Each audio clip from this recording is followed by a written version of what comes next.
ارشاد فرماتے ہیں کہ نبی اکرم صلی اللہ تعالی علیہ وسلم نے ارشاد فرمایا کہ 3 قسم کے لوگ ایسے ہیں کہ ان کی دعا اللہ پاک ان کی دعاؤں کو قبول کرتا ہے۔ اعوذ باللہ من الشیطان الرجیم، بسم اللہ الرحمن الرحیم۔ ویڈیو پر جانے سے پہلے ہماری ویڈیو کو لائک کریں اور بیل آئیکن پر کلک کریں تاکہ ہماری آنے والی ہر نئی ویڈیو آپ تک پہنچتی رہے۔ شکریہ۔ السلام علیکم ورحمۃ اللہ وبرکاتہ۔ آپ پر سلامتی ہو اور اللہ کی طرف سے رحمتیں اور اس کی برکتیں نازل ہو۔ حضرت ابو ہریرہ رضی اللہ تعالی عنہ ارشاد فرماتے ہیں کہ نبی اکرم صلی اللہ تعالی علیہ وسلم نے ارشاد فرمایا کہ 3 قسم کے لوگ ایسے ہیں کہ ان کی دعا اللہ پاک ان کی دعاؤں کو قبول کرتا ہے۔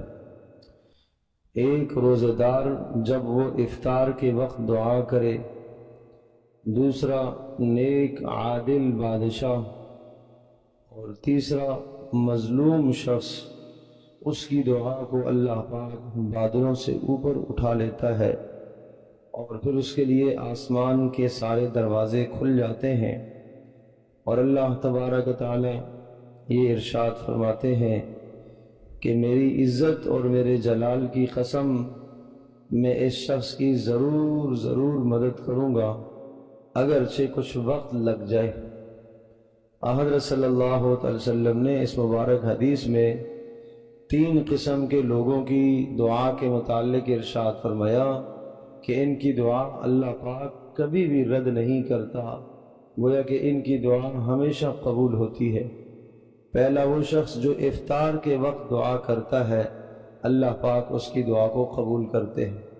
اس لیے بہت اہتمام سے حکم ہے کہ افطار کے وقت دعا کی جائے۔ افطار سے 10 منٹ پہلے اپنے تمام کاموں سے 3 قسم کے لوگوں کی دعا کے متعلق ارشاد فرمایا کہ ان کی دعا اللہ پاک کبھی بھی رد نہیں کرتا، گویا کہ ان کی دعا ہمیشہ قبول ہوتی ہے۔ پہلا وہ شخص جو افطار کے وقت دعا کرتا ہے، اللہ پاک اس کی دعا کو قبول کرتے ہیں۔ اس لیے بہت اہتمام سے حکم ہے کہ افطار کے وقت دعا کی جائے۔ افطار سے 10 منٹ پہلے اپنے تمام کاموں سے، مشاغل سے فارغ ہو کر دعاؤں میں وقت لگایا جائے، اور چونکہ سارا دن بھوکا پیاسا رہا، اس وقت اس کے منہ سے جو بو آ رہی ہے وہ بھی اللہ کے نزدیک مشک اور عنبر سے زیادہ قیمتی ہے، اس لیے کہ اس نے بھوک کو برداشت کیا، پیاس کو برداشت کیا۔ اس بھوک اور پیاس کو برداشت کرنے کی وجہ سے انسان کے معدے سے ایک بو اٹھتی ہے، وہ اللہ کے نزدیک بہت پسندیدہ ہے، اور اس وقت جب یہ اللہ کے سامنے ہاتھ پھیلاتا ہے، اپنی گزارش کو پیش کرتا ہے، اپنی حاجت کو پیش کرتا ہے، اور اللہ پاک سے اپنے گناہوں کی بخشش اور مغفرت مانگتا ہے، تو ضرور اللہ پاک اس کی دعا کو قبول فرماتے ہیں۔ اس لیے درخواست ہے کہ افطار کے وقت ضرور دعاؤں کا اہتمام فرمایا کریں۔ افطار کے موقع پر ایک کوتاہی یہ ہو جاتی ہے کہ ہم مغرب کی نماز میں تاخیر سے پہنچتے ہیں، اور بہت سارا مجمع دیکھنے میں یہ آتا ہے کہ جن کی تکبیر اولیٰ رہ جاتی ہے۔ یہ درست بات نہیں ہے۔ افطار کی وجہ سے جماعت نہ چھوٹے، افطار کی وجہ سے تکبیر اولیٰ نہ چھوٹے۔ حالانکہ حکم یہ ہے کہ مغرب کی نماز جلدی ادا کی جائے، یعنی اذان کے فوری بعد ادا کی جائے، لیکن رمضان میں شریعت نے رخصت دی ہے تاکہ روزہ دار اپنے روزوں کو افطار کر لے اور پھر اس کے بعد جماعت کھڑی ہو جائے۔ تو 10 12 13 منٹ 15 منٹ کافی طویل وقت ہوتا ہے، اس لیے درخواست ہے کہ اپنی افطار سے جلد از جلد فارغ ہو کر تکبیر اولیٰ کا اہتمام فرمایا کریں۔ ایک حدیث پاک میں آتا ہے اگر لوگوں کو پتہ چل جائے پہلی صف کا کیا ثواب ہے تو قرآن اندازی کر کے اس ثواب کو حاصل کرے، قرآن اندازی کر کے پہلی صف کے ثواب کو حاصل کرے۔ تو وہ وہی پا سکتا ہے جو جلدی آنے کی کوشش کرتا ہے۔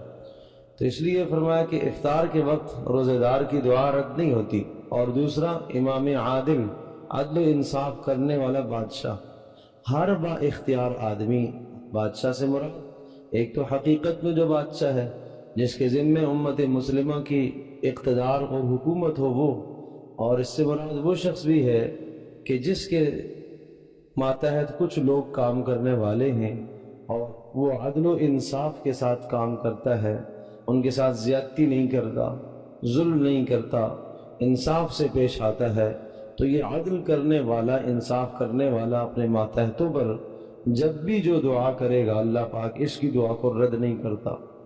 اور تیسرا ارشاد فرمایا وہ شخص جو مظلوم ہو، جس پر کسی نے ظلم کیا ہے، زیادتی کی ہے، تو اس کی دعا بھی اللہ پاک رد نہیں کرتا۔ اور اس کے متعلق ارشاد فرمایا کہ اللہ پاک اس کی دعا کو بادلوں سے اوپر اٹھا لیتا ہے اور آسمانوں کے دروازے کھل جاتے ہیں، اور اللہ پاک ارشاد فرماتے ہیں کہ میری عزت اور میرے جلال کی قسم ہے کہ میں ضرور اس کی مدد کروں گا اگرچہ کچھ وقت لگ جائے۔ ایک حدیث پاک میں آتا ہے کہ مظلوم کی بد دعا سے اپنے آپ کو بچا ہو، چاہے مظلوم کافر ہی کیوں نہ ہو۔ تو کافر پر بھی ظلم کرو گے، اگر وہ کوئی بد دعائیہ کلمہ کہہ دے گا تو اس کی بد دعا بھی ایسا نہ ہو آپ کے خلاف قبول ہو جائے۔ آسمان کے بادلوں کو چیرتی ہوئی یہ اللہ کے عرش تک پہنچتی ہے، اور ایک روایت میں کہ عرش سے جا کر ٹکراتی ہے، اور اللہ تبارک تعالیٰ کی غیرت اور اللہ کا غضب جوش میں آتا ہے کہ اس میرے بندے کو کیوں ستایا گیا، اسے کیوں اذیت دی گئی ہے۔ تو اس لیے اس بات کی کوشش کی جائے کہ کسی پر ظلم اور زیادتی نہ ہو، نہ ہم زبان سے کسی پر ظلم کریں، نہ مال کے اعتبار سے کسی پر ظلم کریں، نہ جان کے اعتبار سے کسی پر ظلم کریں۔ ہر قسم کے ظلم سے انسان اپنے آپ کو بچائے، ورنہ اللہ تبارک تعالیٰ ایسا نہ ہو کہ اس مظلوم کی بد دعا کو ہمارے خلاف قبول کرے اور پھر اللہ پاک کی تقدیر کا کوئی فیصلہ غالب آ جائے اور انسان کسی پریشانی کا شکار ہو جائے۔ تو خلاصہ کلام یہ ہوا کہ تین قسموں کے لوگوں کی دعاؤں کو اللہ پاک رد نہیں فرماتے۔ ایک روزہ دار جب افطار کے وقت دعا کرے، اور دوسرا عدل و انصاف کرنے والا شخص جب بھی دعا کرے، اور تیسرا مظلوم آدمی، اس کی دعا کو اللہ پاک رد نہیں کرتے، آسمان کے دروازے اس کے لیے کھل جاتے ہیں۔ اللہ تبارک تعالی ہم سب کے لیے سمجھنا عمل کرے۔ ہماری ویڈیوز کو لائک کریں، شیئر کریں، کامنٹ کریں اور ہمارا چینل سبسکرائب کرنا نہ بھولیں۔